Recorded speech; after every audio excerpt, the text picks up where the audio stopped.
Hello, I'm George Coll. Welcome to Descent of Light. This is part one of a three-part series. And so today was block-in. Covered the whole 14 by 20 canvas with value color. So I just took my first stab at the color. It may be too dark, maybe too light, it may be too green, it may be too gray, but we took a stab at it. And with that, I can be able to better judge tomorrow when I start putting in bolder, heavier applications of paint and judge it with the surrounding color. So that was the main point of what we did today. And the important thing is you keep painting. Get in front of that canvas. Don't let it intimidate you. Paint with your friends. Get outside and paint and get critiques. So with that, let's get into part one and start covering this canvas. All right. Thanks for coming by. Bye-bye. Hello and welcome to part one of a three-part series, Descent of Shadow, D-E-C-E-N-T. So with Descent of Shadow, we're starting with a 14 by 20 canvas on gator board. So that's my base.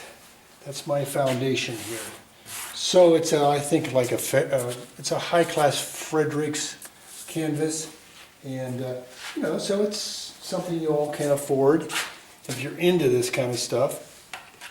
And I'm starting with fresh paints. My palette looks like it's all covered with all kinds of dried paint, and I apologize. I have to stop by the store, the hardware store, and pick up some acetone and get that stuff cleaned. All right, let me check my time here so I stick with the time. So it is 7:38 in the morning, and I need to go to about 8:38. Okay, so what I want to do is try to figure out where my major shapes are going to be on this canvas. So I'm going to choose something that can just, figure out lines. So let's go with some blue. Let's go with transparent oxide red.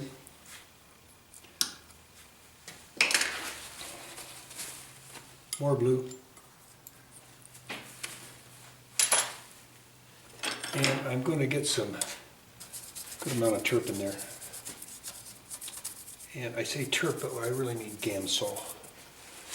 So what I see are some, I'm trying to find a foundation line on here. And I'm trying to see edges of things, and I think I'm going to bring the mountains in opposite of what they are for some balance.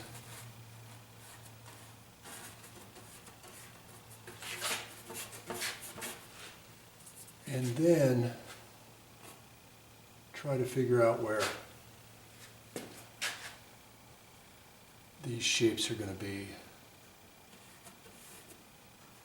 I know there's some really simple stuff here that kind of level things out, and these are like the trees down here. And then maybe a few trees here, and then another hill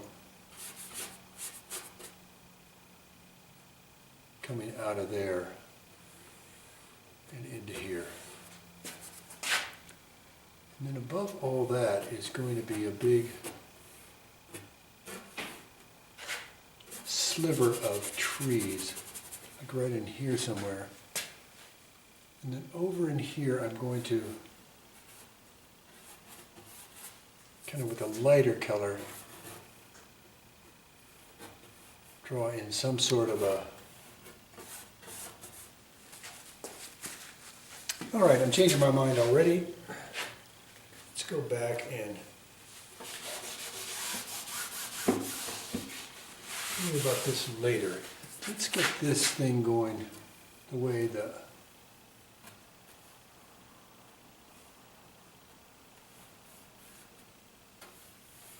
reference has. And I have some lines. Whoop, that's too strong. But then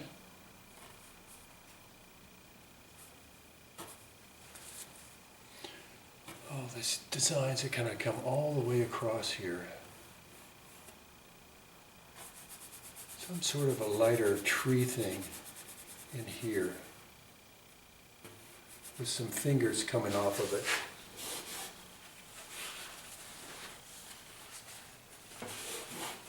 Okay, with this established, I can get my brain around some other stuff in the way of drawing. This comes into here. This goes up pretty high, up again, and a big curve down. And then there's going to be more stuff coming down here. Now what I'd like to do is go back to my original drawing because my brain was not that elastic. So I have a lot of stuff tilting down this way. I think I'm going to have the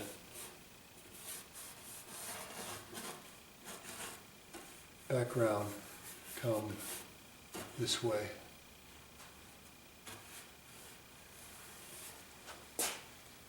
Okay. I did that for balance just because everything seemed to be going this way with the reference. I mean, if you really look at it, it's a dull reference.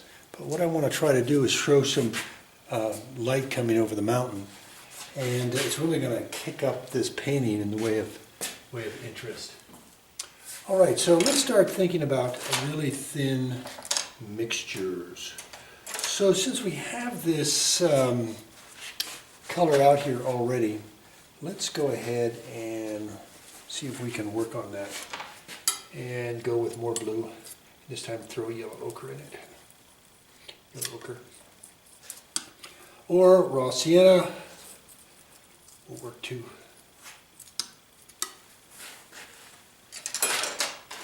So this time I'm going to go to looks like a number 10. It's kind of soft, fluffy thing. It's called a Pro Stroke. It's not the greatest brush in the world, but hey, this is block in, you know? I mean, relax a little bit.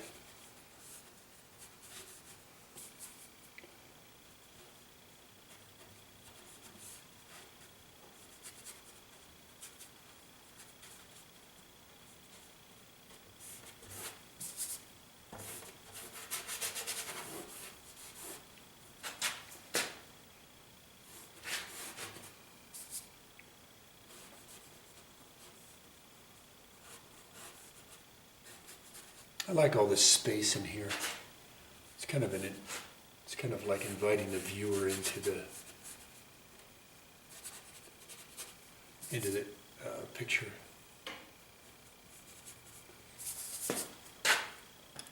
I'm adding a little bit more Gamsol back here. As you can see, there's like different bottoms to this. It's not a flat bottom, and then there's another little ridge here with trees coming up like right in here.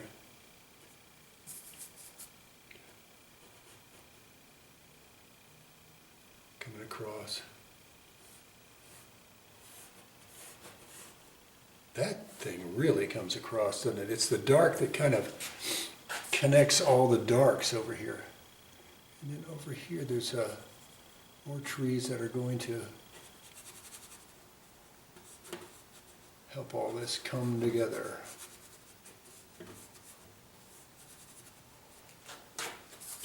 And I might as well see if I can get a few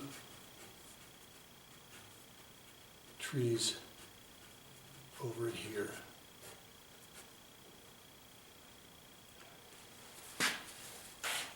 Let me fill in some blanks right in here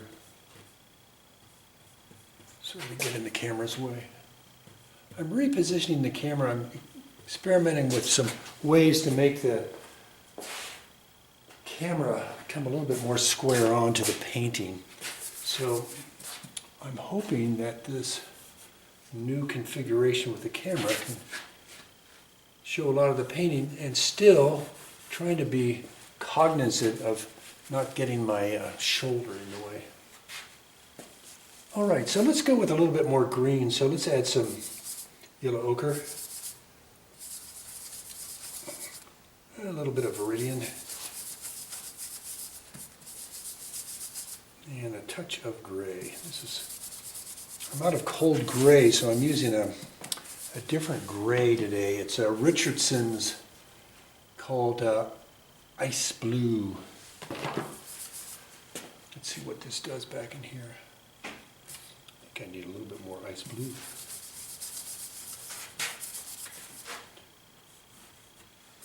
And a little bit more blue.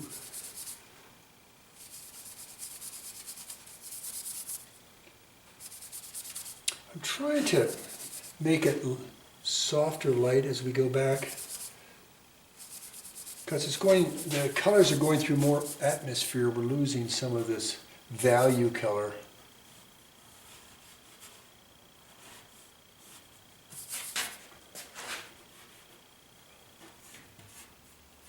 I think this has to go up the mountain here a little bit. And then there's a little peak over here.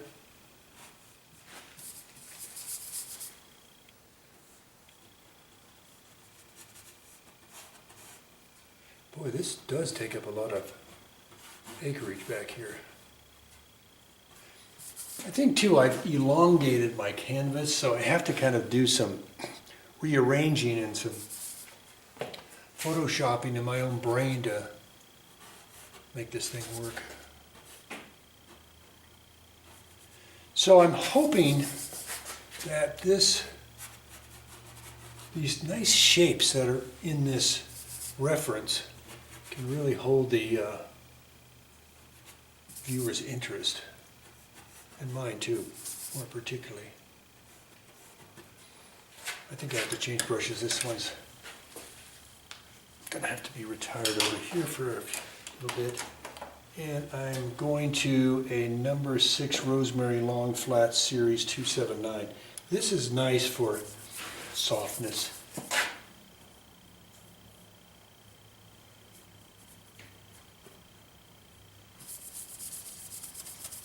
More blue, more gray, more blue.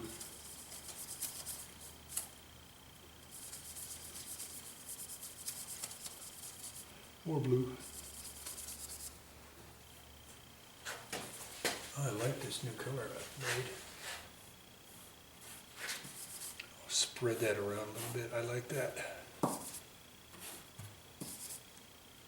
It's a very delicate color back here for value. Okay. I know there's a lot more little trees and stuff like that around back there, but I think I have to be cognizant of my part I'm in right now. I just want to get some big values in this thing and not get too hung up on detail. Well, I don't have much of this mixture left, so I will mix in a little bit more. Find a waste paper basket, get a new paper towel to make a mixture. Oh boy, okay, so we need up here, I'm going to leave this alone. I'd like to show some light up in here. So with that, let's go with some of these gray greens up in front. So I know there's some Viridian, some yellow ochre,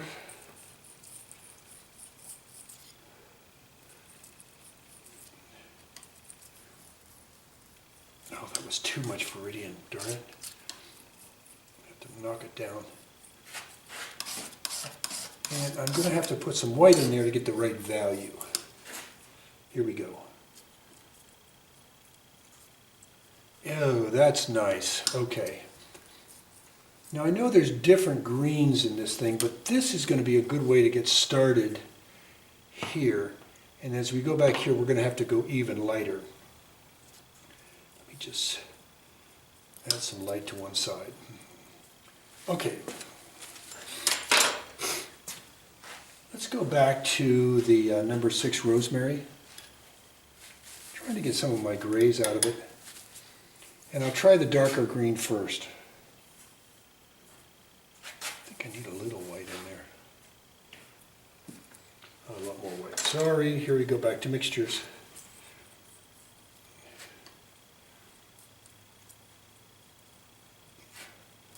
Add a little bit of permanent green in this, just a touch. Permanent green. Give it some zing. I call it green zing.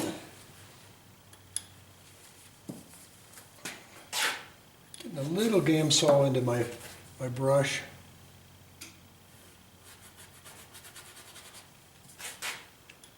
Little Gamsol, a little bit more white.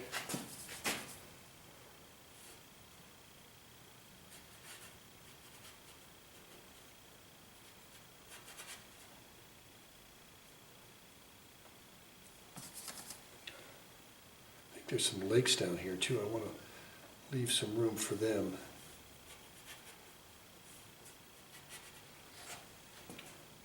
Then I think we need a real light stroke right here. I'll throw some yellow in it. I think we need a light stroke going across this way right in here to show one's in front of the other. And now I'll work underneath it.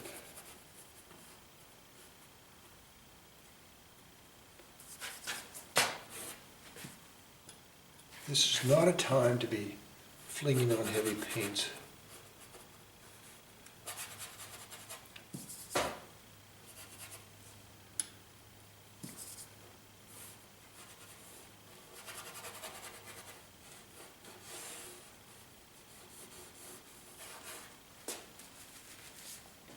And I think over to the right, we have an even lighter mixture right in here. So I'm going to add some more yellow to that, and I think I might just use some Naples in that mixture. Naples yellow. This is a Gamblin Naples yellow, it's called. All right.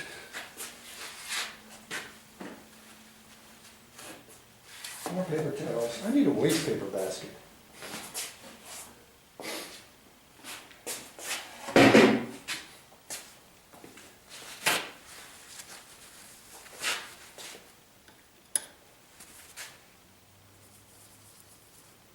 Naples into the mixture. Naples, white.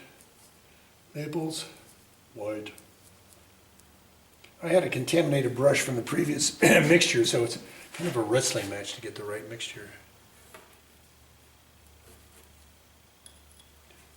Or turp.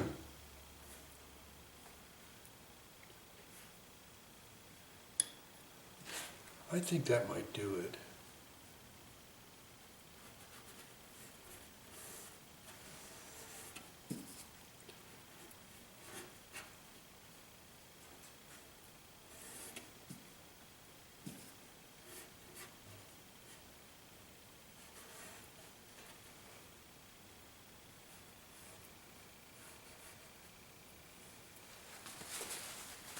And I think I need a few cuts in here with it, so I'm going to see if I can get some cuts back and forth. Then I can add some darks to the mixture. I don't know if that'll show up unless I get some dark edges to these bushes over here. All right, so I need some gold, I think. So I add some yellow to this mixture we have. And put that down in here. It's just, I don't know, it's just a lot of broken up stuff. So that little bit of orange, cad yellow orange, will do sufficiently.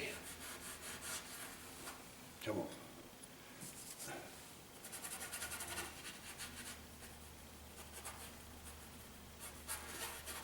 What I will do off camera is cover up all these white spots I have,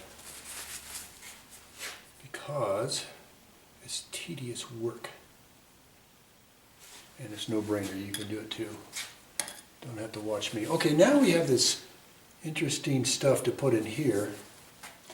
So let's get rid of this gold stuff and throw out some white.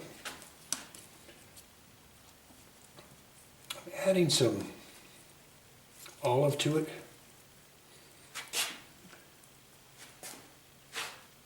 And I need a little bit of permanent permanent green, permanent green, permanent green. Boy, I'm going in cautiously, as you can see.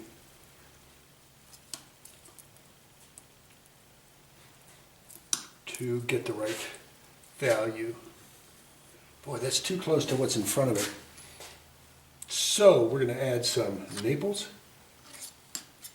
Throwing in the light stuff here.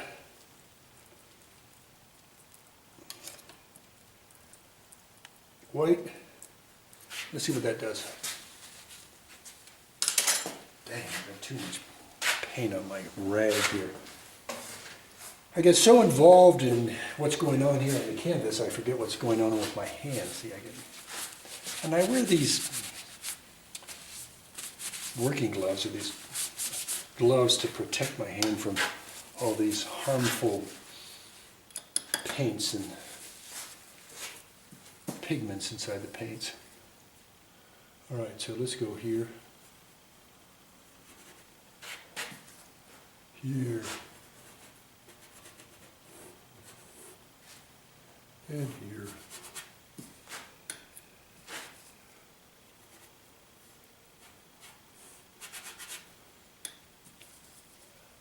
I think I'm going to have to get some blue in this thing. It's just too bright.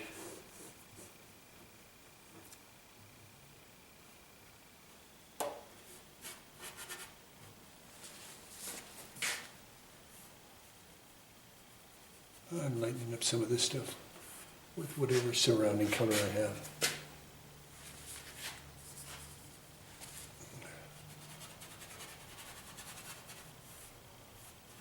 Trying to just get the values a little bit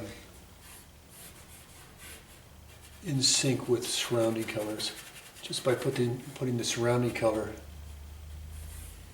in the mixture. Let me get back and take a look.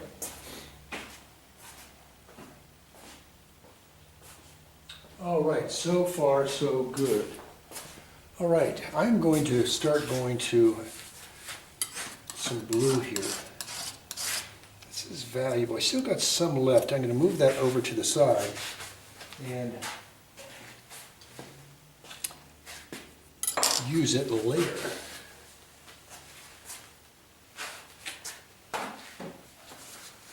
More paint on my glove, my goodness. My poor brush must be suffering with paint on it. Not too bad. All right, let's get some ultra. White.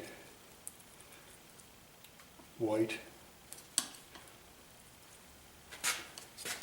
Let's throw in a little of that green.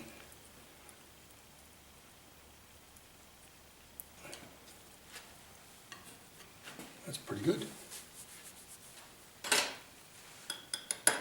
Cleaning my brush with Gamsol.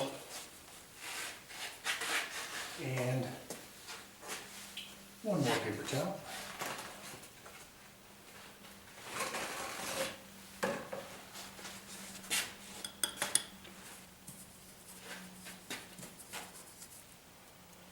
Okay.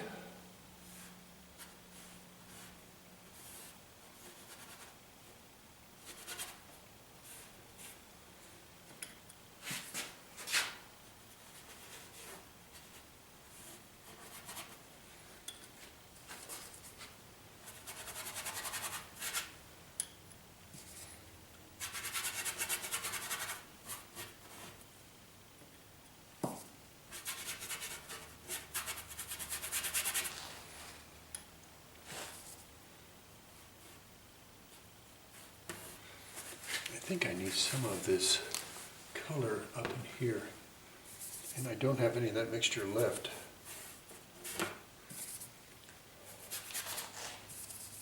And let me just get this up in the top.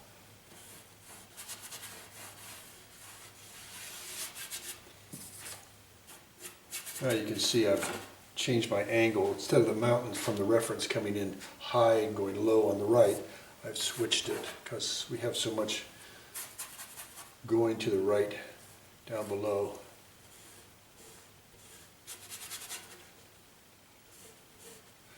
Okay, now I'm going to use some of this blue up in here.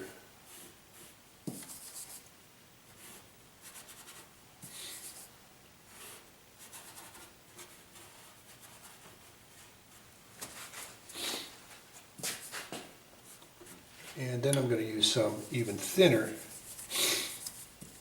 down in here.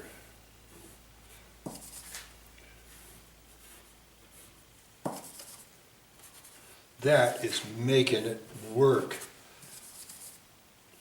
So this is the value. Working on some of these values. Even though they're thin, they're starting to work together just by throwing them on top of each other. And I'll put some more in here. All right, that is working. All right, now we have sky to deal with. Let me see how I'm doing on time. We've got time.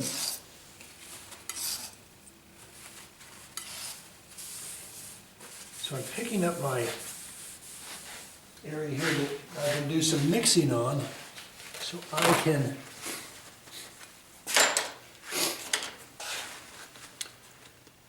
make some clouds. So I guess I'll work with a little bit of cold gray first and work on an area. I'm going to change over to a little bit stiffer brush. It's a Da Vinci number 5. And I'll put in some clouds right here. This is just cold gray.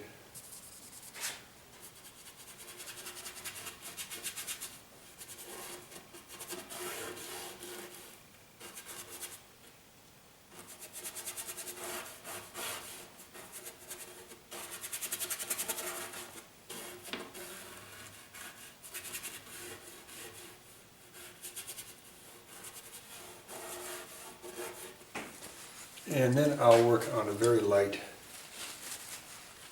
cobalt. Also, cobalt white, cobalt white.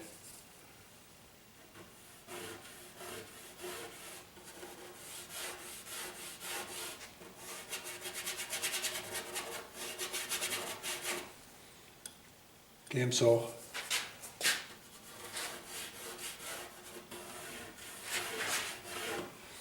I'm going to put some Viridian in the mixture now. More white, more white.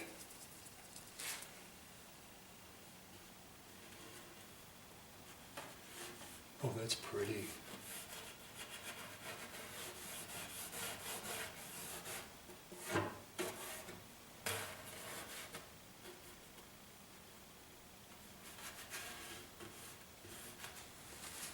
And now I'm going to get some pure white and put some of that in the clouds.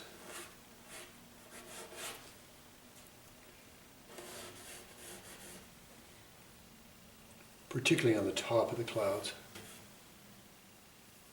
Now my brush has got so much contamination it doesn't show up much, but at least it'll be a mental note for me to do that in the future parts of this painting. All right, so we are at 8:05. We've got about 3 minutes left. And I want to just describe what we've done. We've used really thin mixtures, and get some blue. And we've basically covered the whole canvas with very thin value colors.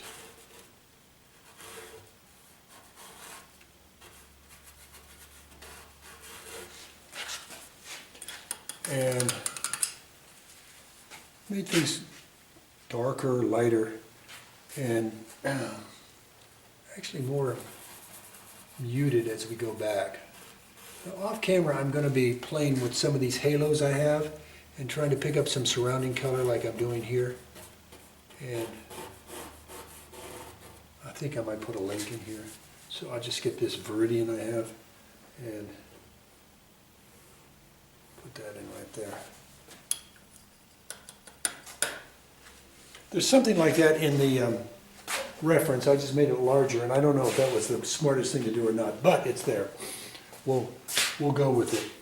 And that's going to give us some starting area to how to get started on this painting as we go forward. All right, so I'll be working on my halos and you guys do it also. All right. Thanks for coming by for part one of Descent of Shadow. And we will get to this painting also tomorrow for balance. All right. Bye-bye.